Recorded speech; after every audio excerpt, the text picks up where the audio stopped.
弟兄姊妹平安，今天是2021年的11月16号。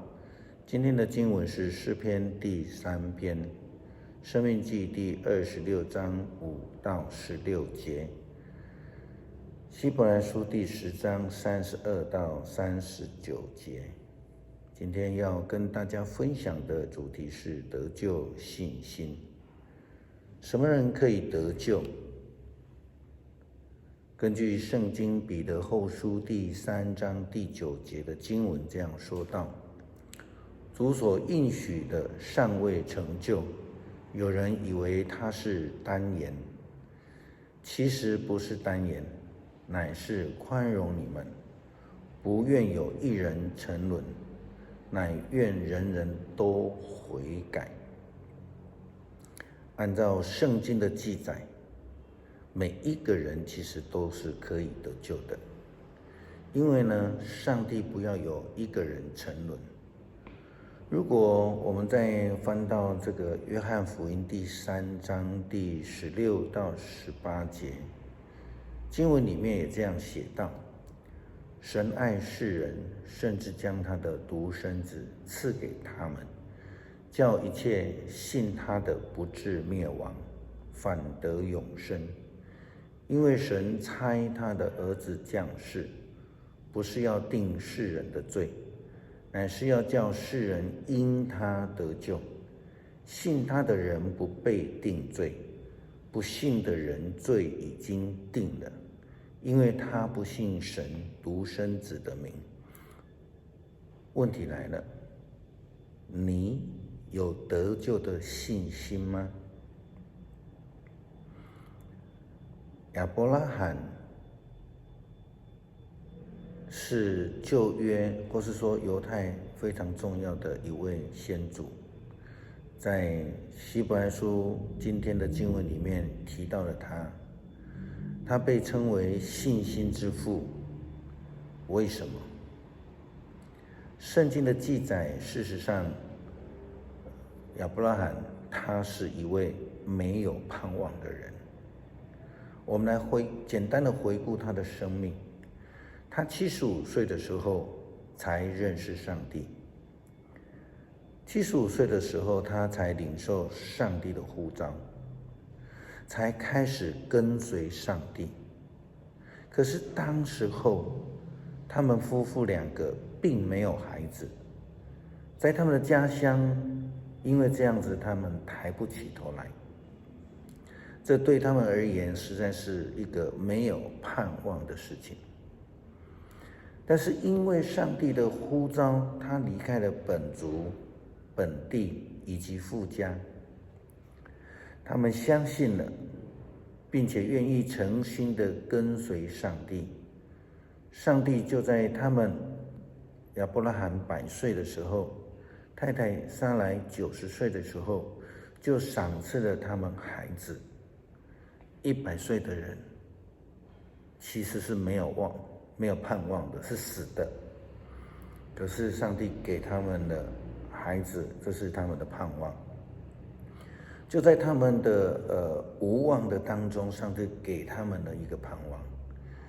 即便是如此，我们在回顾他25年跟随上帝的这个人生旅程当中，他们也曾经遇见困难，他们也曾经再度的软弱，他们也曾经为自己做决定，然后离开上帝，做错事。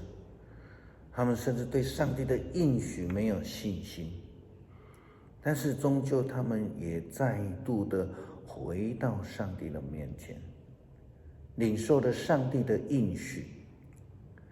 在前天的主日信息里面，我们用亚伯拉罕的太太撒来跟撒母耳的妈妈哈拿做了一个比对。这2位同样是不孕的妇女，她们在上帝的面前祈求怜悯跟恩典，也领受了恩典，但是在心态上不同的所造成的这个结果却大大的不相同。那得救的信心是什么？不是只有求而已，而是说在我们软弱，我们承认软弱的事情上面呢，决志要交托给上帝。我们的全然交托就可以让上帝完全的掌权。这是很困难的，很多人做不到的。我们通常要自己掌权，这也是亚伯拉罕跟撒来的问题。申命记26章的经文，我们有看到上帝怜悯也在埃及的为奴的以色列人身上，让他们得以在被奴隶430年之后，透过摩西的领导出埃及，经过旷野，进入了应许之地。圣经这样记载：我们求告上主，我们祖先的上帝，他看见我们的痛苦，辛劳受迫害，垂听了我们的哀求。他以自己的大能力，抢救我们脱离了埃及，有行神迹奇事，使一连串令人震惊的事情发生。他们既然已经领受了上帝的救恩，也当领受上帝的呼召。所以他们不但是得到恩典，也奉献所得的1/10，也同时也捐出了所领受上帝的恩典来分给利未人、出外的人、孤儿以及寡妇。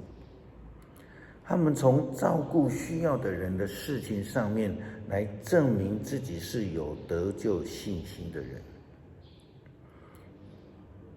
圣经接续着也这样说道：今天上主你们的上帝命令你们遵守他的一切法律诫命，所以你们要一心一意的切实遵行。得救的信心也表现在一心一意的切实遵行上面，如同希伯来书他也这样的提到得救的信心。他说要记得以往的日子，上帝光照你们以后，你们遭受许多的痛苦，并且没有在征战中失败。有时候你们当众受人侮辱虐待，有时候你们跟遭受这些苦难的人站在一边，你们跟着囚犯一起受苦。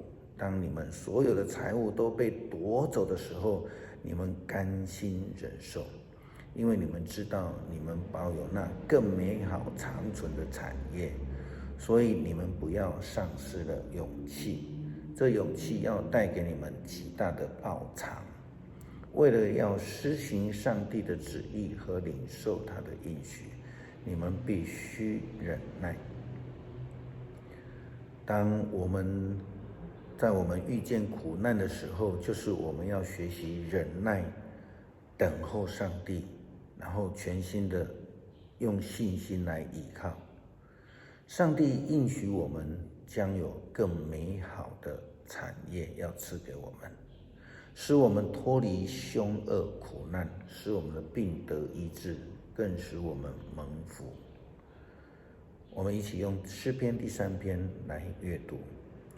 上主啊，我竟然有这么多仇敌，有这么多人的攻击，他们谈论着我说上帝不救助他，但上主啊，你是护卫我的盾牌，你让我得胜，使我抬得起头。我向上主呼求援助，他从他的圣山应答我。我躺下睡觉，我睡醒起来，上主都保护我。纵使有千万仇人围困我，我也不怕。上主啊，你来吧，我的上帝啊，救我吧。你击烂我所有仇敌的面颊，敲掉了作恶人的牙齿。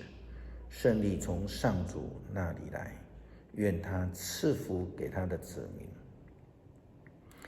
恳求上帝让我们有够坚强的信心来依靠他，在我们面对苦难，在我们的困境当中，能够坚定的相信，来跟随主，领受上帝的救恩。阿们。